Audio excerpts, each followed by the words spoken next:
My name's Kelly and welcome to my channel.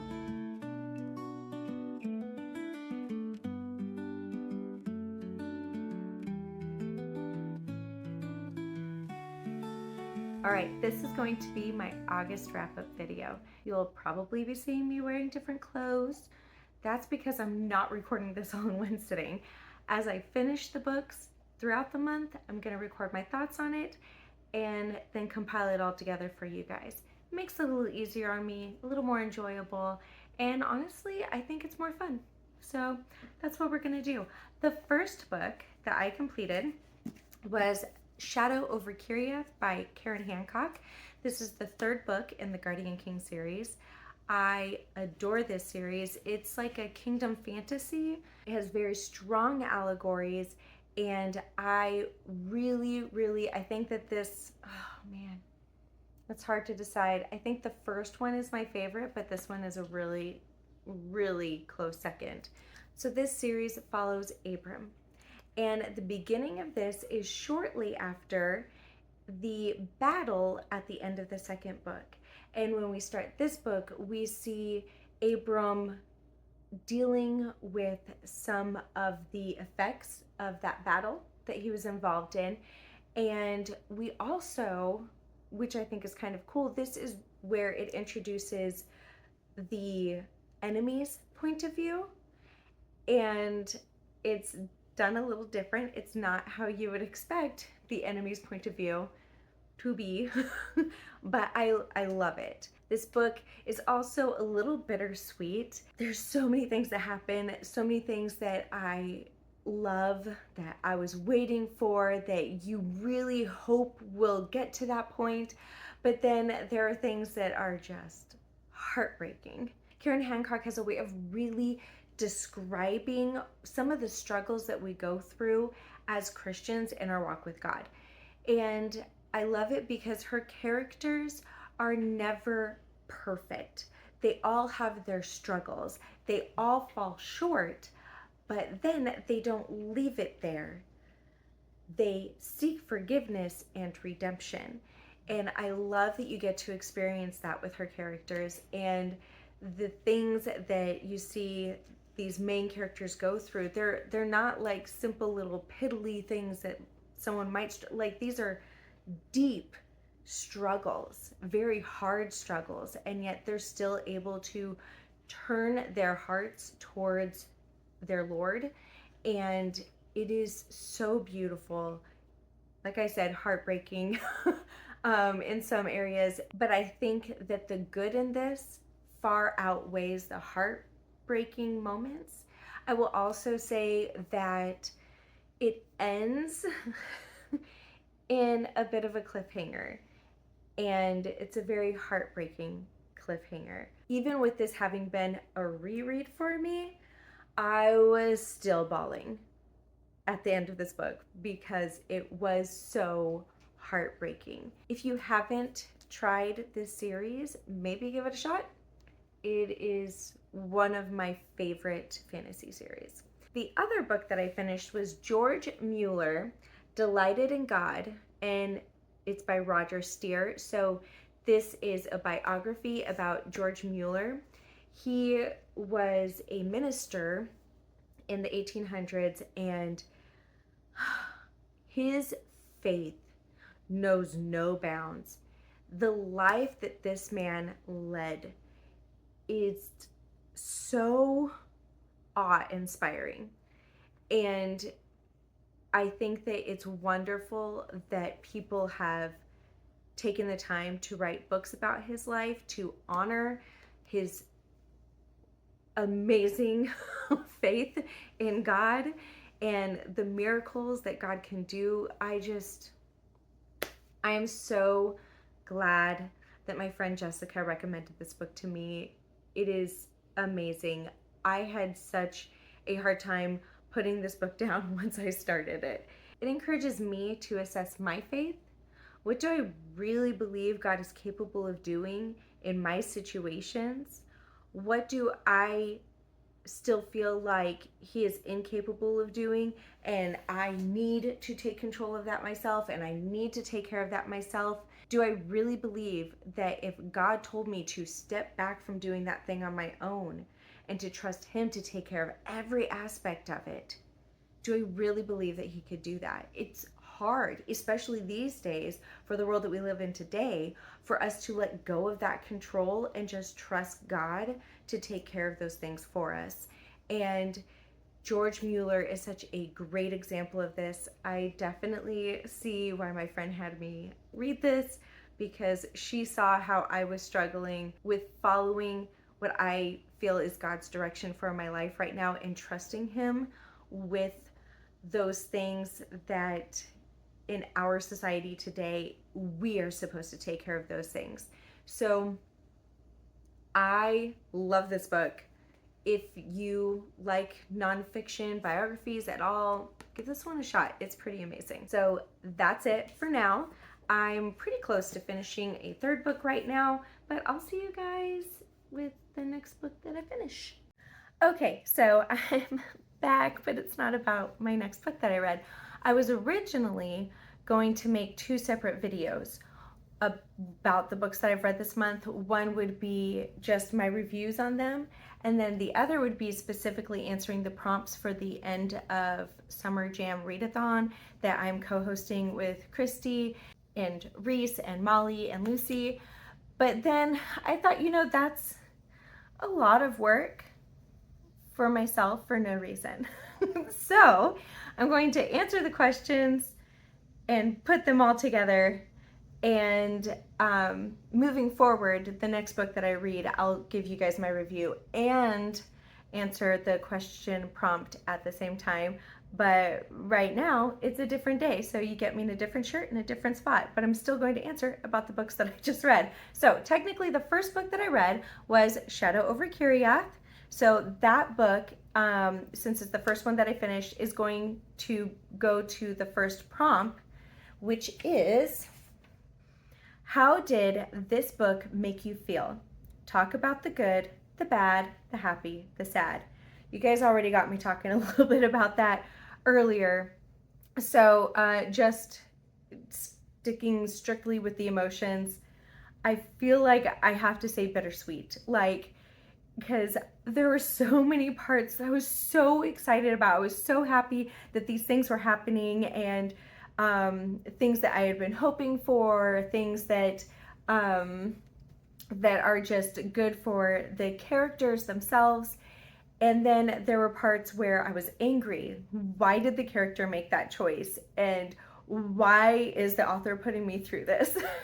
And then, of course, I'm happy again because they sought forgiveness and redemption. And then I'm heartbroken because sad things are happening, and it just breaks my heart. And then, since George Mueller was the second book that I finished, I am going to do the second prompt, which was, describe the setting of this book.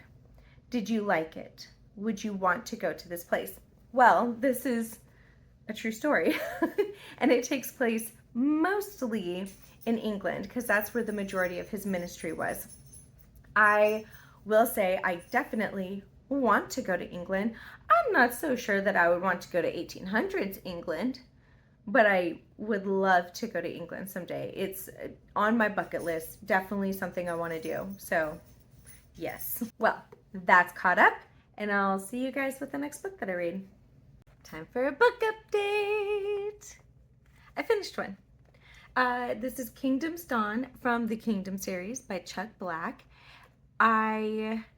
It's a thin one, so that was nice. It was a very small read, but I actually really enjoyed it. It took me just a couple of days to read it. Before I tell you about this book, because I'm going to need to tell you the character's name, I need you to know, okay, when I was reading this, I read the name Leinad as Leonid. Don't ask me why. When I see E and I together, for some reason, I think the sound A. I think it's from Japanese class. I don't know. But Leonid is how I pronounced it the entire book. And then I was getting ready to make this video and I was like, do you know what? I should probably listen to like a little clip of an audiobook to make sure that I'm pronouncing his name right. Because I know, someone could pronounce it Leonid or Lined. So I decided to listen to just like the little preview that Amazon does or Audible does for their books sometimes. And so I went to listen to it and I was wrong on all accounts. It is Leonid. I knew that if I went into this saying Leonid, people who read it before but didn't listen to the name, how it's pronounced on Audible, would like accuse me of saying it really weird. I'm not meaning to say it weird. I don't think it should be pronounced this way, but that's how Audible says. So Leonid is a young man that has recently discovered or is in the process of discovering who he actually is and what his calling is. What's the truth about his past, his parents' past? Who is the king? And does he want to serve the king? And so it's going through this, him discovering these things and some of the hardships that happen, some of the crazy stuff that happens. And boy, it is, I liked it. I did. I was a little nervous because I was excited to read it, but then people started talking about how they didn't like it and then talking about how other books of his were better, and so I was nervous. But I decided to just go into it like still being excited about it, and I'm so glad that I did because I did enjoy this read. I thought it was a lot of fun. Now, the writing style is a bit choppy, but I feel like I always feel that way about books that are written for like middle grade, and that's kind of where this is at. This is kind of a middle grade book. In fact, I really like the way that it's written because of the fact that I think that it would be something that would keep a younger mind interested throughout the story, even though sometimes there seems to be a bit of a time jump. I think that that's something that would be good for the younger mind. They don't need all of the fluff for the in-between. So I actually would like to recommend this book to my son because I think that this is a series that he could get interested in, and I think that he would like that the books are a bit smaller. So anyhow, that's my thoughts on this book. I enjoyed it. I actually really look forward to reading the next book in the series. All right, now for the fun part. The end of summer jam, readathon prompt for this book, because this book is number 3 that I finished. So that means that the question I have to answer is, how long has this book been on your TBR? And how do you feel now that you've read it? So this book has been on my TBR since I think about a year ago when I first discovered Celestria's channel. I believe that the first video I watched of hers was her talking about Christian book recommendations, and this was one of them. So it's been on my TBR since then. I've had the physical book for just a couple of months now. I had spent enough money on thrift books to earn a free book, so I got this one. Anyhow, so that's how long it's been on my like mental TBR is about a year, my physical TBR just a couple of months. And then how do you feel now that you've read it? I'm so glad I read it, and I think that it's going to be a fun series to continue, and I really do want to recommend it to my son. I think that he'll enjoy it. All right, anyhow, I'll see you guys with the next book. I finished another book. Okay, so this one I'm super excited about. It is a book by none other than our dear little Christian booktube friend, Cora Mabry. I read Cabin Fever Casualty. Now, am I aware of the irony of reading a book that is set during the winter during an end of summer jam readathon? Yes. But do you know what? This is also a mood readathon, and I was in the mood for it. And I'm so glad that I read it. I'm so glad that I did. And let me tell you about it. So Lena is visiting Colorado during a winter vacation. While she's there, a snowstorm comes in, huge blizzard. They get snowed in at the state visitor center and they have to stay there for a few days. So it's two of the park rangers and I believe 8 total visitors. So what could already be a pretty stressful situation turns into high stress when someone is murdered and they know that it has to be one of the people that is snowed in with them. Thus ensues the mystery solving. This was such a cute book. I really enjoyed it. I'm so glad that I finally got to read one of Cora's books.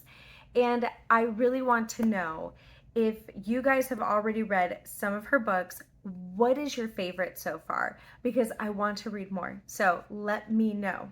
Okay. All right. Now for the end of Summer Jam readathon question that goes with this book. This is book number 4. So the question is going to be, did the description live up to what was inside the book? Did it give too much away? You don't have to read the description until after you've read the book if you don't want to, which I don't think that I did read the description before. I think I heard Cora briefly talk about it on one of her channels, which is why I chose this one, because it was like a little mystery and I love a cozy mystery. So that's why I chose it, but I didn't know as all of those details until after I read the book and was reading the description on the back. But I will say this, yes, the description lives up to it. And no, it does not give too much away. And neither do I, so I'm not telling you anymore. See you on the next book. All right, I finished another book. Yay! I finished Enhanced by Candace Cade. This is the first book of her hybrid series. I am reading it this month with Charlene from Coffee and a Book, while I am co-hosting the end of Summer Jam Readathon with Christy and them. I am also co-hosting Charlene's book club for the month, and this is the book that we're reading. So this was the one book that was not a mood read for me. This one was planned, but I'm so glad that it was on the list for this month. Now, on the mood readathon, since this is the 5th book that I read, that means that it's going to be the 5th prompt, which is free space. Tell us whatever you want about this book. How perfect. So I'll just tell you whatever I want about this book right now. This is a Christian science fiction. Now, some of you know that one of my favorite books of all time is Arena by Karen Hancock. This is a Christian science fiction. However, I don't usually read Christian science fiction. And I really was reminded of that while reading this book because of the fact that as it was describing things, I was like, what did I just read? Like, there are hybrid humans in this. Okay, so the whole idea is that society has gotten to a point where they have figured out how to give special talents or abilities to humans, but it has to be done in the womb. They can't do it after the child is born. There are those that can afford to give these special enhancements to their children, and then there are those that can't. So there are those that are enhanced, and there are the naturals. So this story follows Urban, who is trying to hide the fact that she is a natural when she lives amongst the rich and they are all enhanced. And the naturals are oftentimes attacked because of the fact that they are natural. So she's having to pretend like she is enhanced, but she's just keeping things secret. So it ends up presenting some trouble on her part, trying to not get caught. It also turns out that she has some enemies out there, but she doesn't know who they are or why they are her enemies, except for the fact that maybe because she's a natural. So it's very interesting, but I'm telling you some of the things. So like you could have special abilities like, you know, you're very artistic, or you are an inventor, or you're really good at holding your breath underwater. Like there's different things like that, but then they can also like kind of make them a hybrid. So you see some people with wings, you see some people that just have different, like the chameleon, where they can blend into their surroundings, these weird body modifications going on. And like I said, it's just something I am not used to, but I'm glad I read it. And I think at this point, I think that I'd like to read the next book in the series. It actually reminds me a lot about the books that my husband tells me about that he listens to. Very similar, very, very similar, and I actually think that he'd really like it.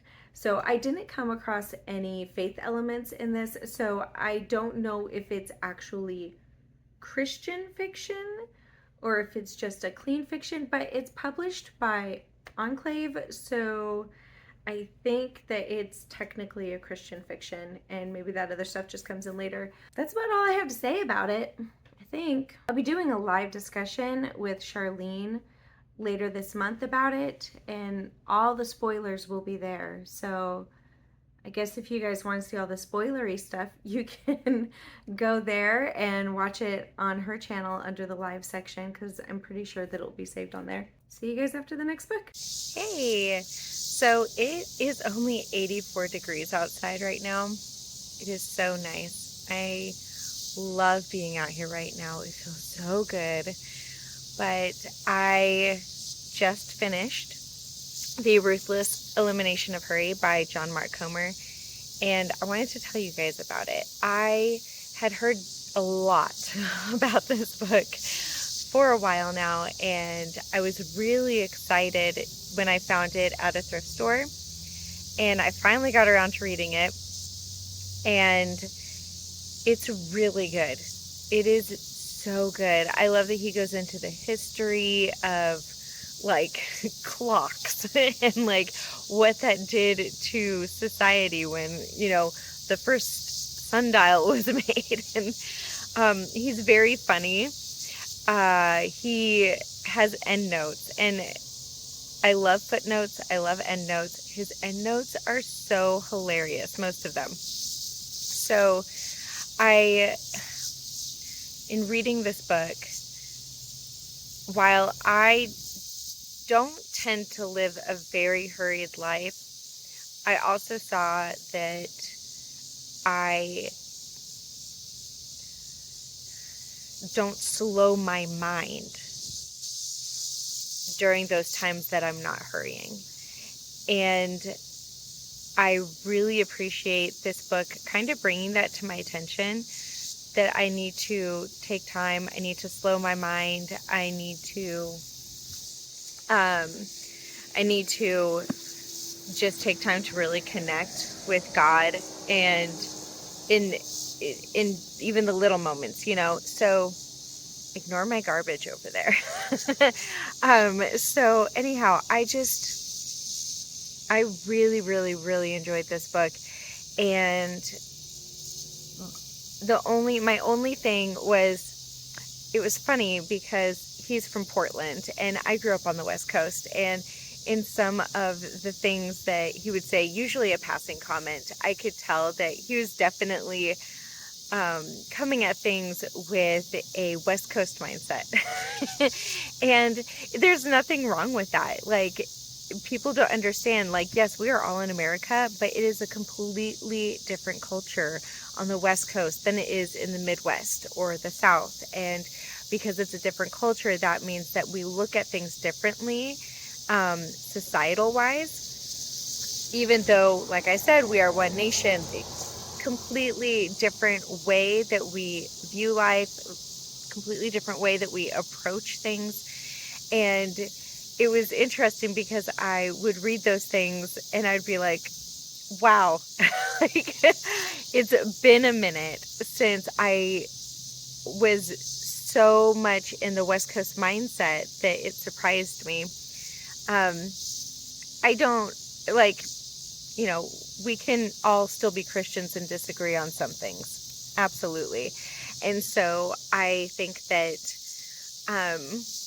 there was no problem with it. I don't feel like there was anything that he said that was unbiblical. But it was it was just something that kind of made me giggle. Anyway, can you, like, I don't know if you guys can hear this, but these cicadas, they're cracking me up. Like, listen, if you want a quiet place to go to in the summer, don't choose the South. The cicadas are obnoxious. Okay, so since this is the 6th book that I have completed for the End of Summer Jam Readathon, that means I have to answer the 6th prompt, or the question. And that question is, what is the first sentence of this book, and what do you think of it? So I'm going to go from the prologue because I read prologues. And it says, it's a Sunday night, 10 p.m. Well, I think it's setting a scene. Let's be fair and let's look at the first chapter. Okay, let's see if that has anything more profound. Okay, last week I had lunch with my mentor, John. Okay, well, you know what? I don't think we're going to get much for the answer to this question. But that's okay, because this was a nonfiction. It wasn't meant to be something that is, grabbing your attention right from I mean, nonfiction should still probably grab your attention right from the beginning. But anyway, I guess that's what we're getting with this one. All right, I'm going to enjoy this day, read some more outside, and take some time to slow down and just really have a peaceful moment like that book talked about. Anyway, see you later. You guys, I am loving this cooler weather. Granted, it's the next day and it's only 9:30 in the morning, which is probably why it's only 72 degrees, but still that's way cooler than it has been this early in the morning for a while. So I'm loving the fact that things are getting cooler, a little less muggy. But anyway, so I'm out here enjoying the morning, and I wanted to talk about the book that I finished yesterday, which was The Healer's Apprentice by Melanie Dickerson. This is my first Melanie Dickerson book, and I really enjoyed it. So it is, as most people know, it's a fairy tale retelling. It focuses on the Sleeping Beauty retelling. I enjoyed it. I love that she's not afraid to talk about the deeper stuff with Christianity, like the power of the name of Jesus. She really goes into that here, and praying to God for direction and trusting him where he leads us, that he wants good for us and that he wants to see our desires met as well, but he wants it done in the best way possible, not in whatever way we think would be best. So anyhow, there are a couple of things. One, there is a bit of a love triangle in this. I'm not a huge fan of love triangles, and it's really like it's not like full on emotionally attached to both people. It's not like that. It's about possibilities for the future. Anyhow, if that makes any sense. I'm trying not to give too much away, but I'm not a big fan of love triangles. However, it lent itself to this story, especially what I was just saying about, instead of trying to make your own way, you have to trust God. And so it was talking about, it talked about that and lent itself towards that. A bit of a trigger warning, there are a couple of incidences where a woman is attacked by a male.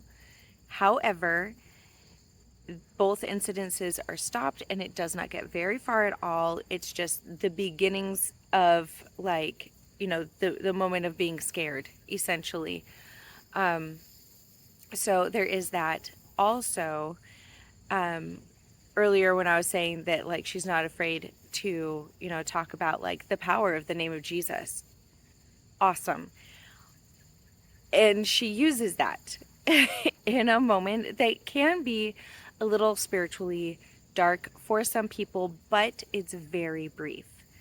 So I wanted to point out that as well. but I enjoyed this.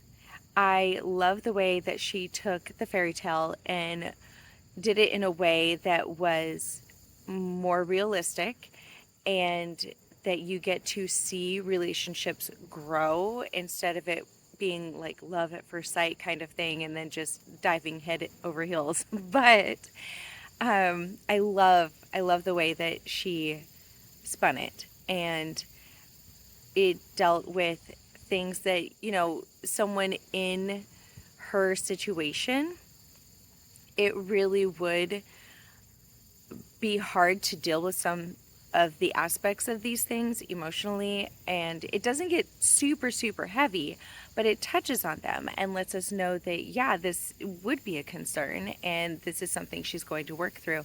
Anyhow, I really liked this book a lot. So, since this is the 7th book that I have completed this month, that means I have to answer the 7th question for the prompts for the end of summer jam readathon. And the prompt is, talk about the main character. Can you relate to him or her? Why or why not? So the main character is Rose. While I can relate to her in the aspect of trusting God with him working things out and with his plan and his direction, and trusting him that he will get me to a point where I'm happy with the situation, as well as following him and seeing his goodness and his perfect plan. I can't relate to her on much else. She wants to do what is God honoring, and I love that. Same here. But, I've never been adopted. I've never been in a love triangle. I've never not known who my parents are. Like there's a lot here that is very specific, and I've never been interested in becoming a healer. So there's not a whole lot here that I can relate to, but I did like her character and it was a very good book. Anyhow, so we'll see if I see you guys for another book this month. I'm hoping so. All right, so it is the last day of August, and I just finished another book. Super excited that I was able to get another one in. It is The Messianic Prophecy Revealed by Rabbi Kurt A. Schneider, and it talks about seeing Messiah in the pages of the Hebrew Bible. So, and the Hebrew Bible, of course, is the Old Testament. And he goes through, because he is a Messianic Jew, so a Jewish man that believes that Jesus is the Messiah.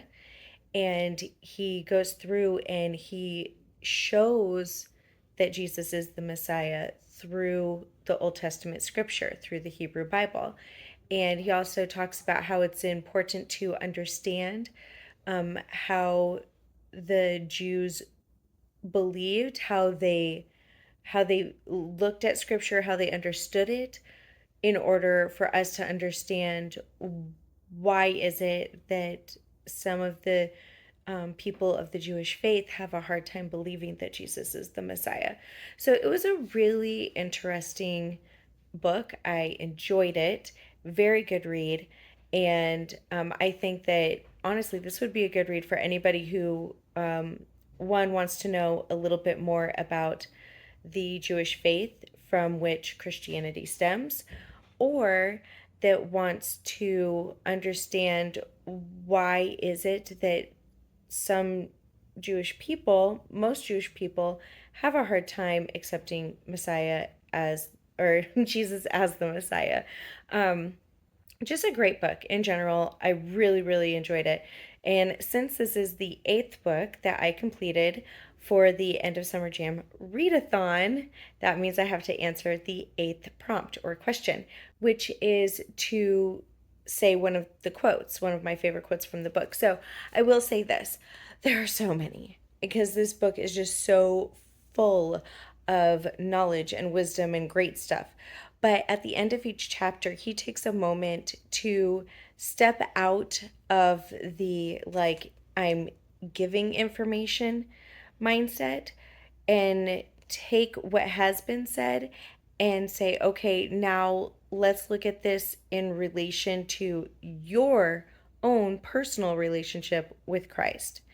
And it just kind of takes a moment to bring us from, really receiving all this information to actually applying it, and taking the time to say, okay, what does this say about my relationship with God? It's really, I really enjoyed it.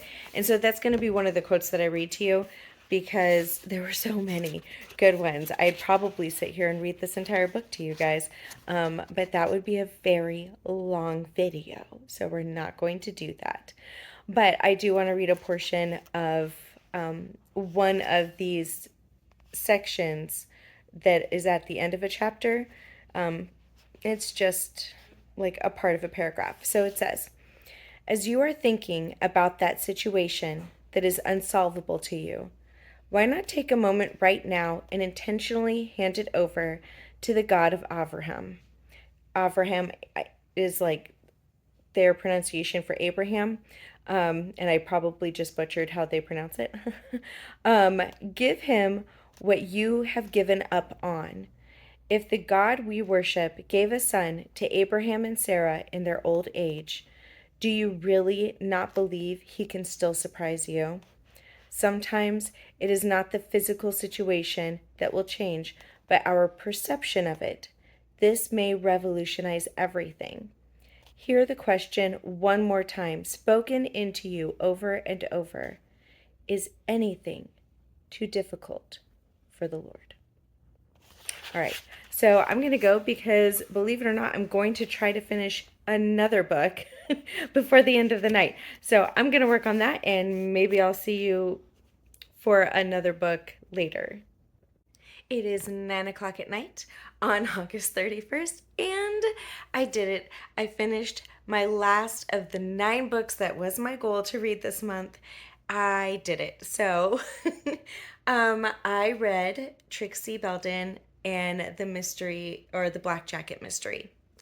This is the 8th book in the Trixie Belden series, and it was fun. Like, because you wonder, is it this person that's doing it? I don't think it is. Maybe it is. Maybe it isn't. Could there be someone else? And it was just a fun little mystery trying to figure out, who was it that was going around causing all this trouble, that's wearing the black jacket? Is it the new kid that also wears a black jacket that people have seen? Is there someone else? And so it was a really fun, cute little mystery. I found it very interesting that on the cover, like, the cover artist made the kid in the black jacket look like 43 years old. He's supposed to be like 14 or 15. Like, that's wild to me. So, anyway, this is the 9th book that I have finished, which means that for the end of Summer Jam Readathon, I have to answer the 9th question, which is, who would I recommend this book to, even if I didn't enjoy it myself? Well, I did enjoy it. I would recommend this book to anybody who likes the Hardy Boys or Nancy Drew, anyone who likes a cozy little mystery to read. If you have children who are middle grade, or maybe, young teenage, older teenage, I don't know, but they like mysteries, but maybe some of the mysteries for young adult or adult are a bit too much for them. You're wanting them to have something that is on the more PG side. Great place to start. And honestly, like, even if you're older, sometimes it's nice to just have a cozy mystery to read. And so I would recommend this really for anybody, but especially if you're someone who likes mysteries. So that is my last book of the month. There ain't no way I'm fitting another one in the next 3 hours. So that's my last book of the month. And I really hope that you guys also had a lot of fun with the end of Summer Jam Readathon, if you did it, and that you've enjoyed some of the questions that I got to answer, Definitely go check out the videos. I'll link them below as they are posted. I know Reese over at the Writing Songbird already did a couple of videos because she's doing more like a weekly vlog. So I'll link those down below, and check out Lucy's, check out Christy's, and check out Molly's. Okay, so anyhow, this has been a lot of fun. It has been. This has been a lot of fun. It's 9 o'clock. I'm tired. I'm going to bed. Peace.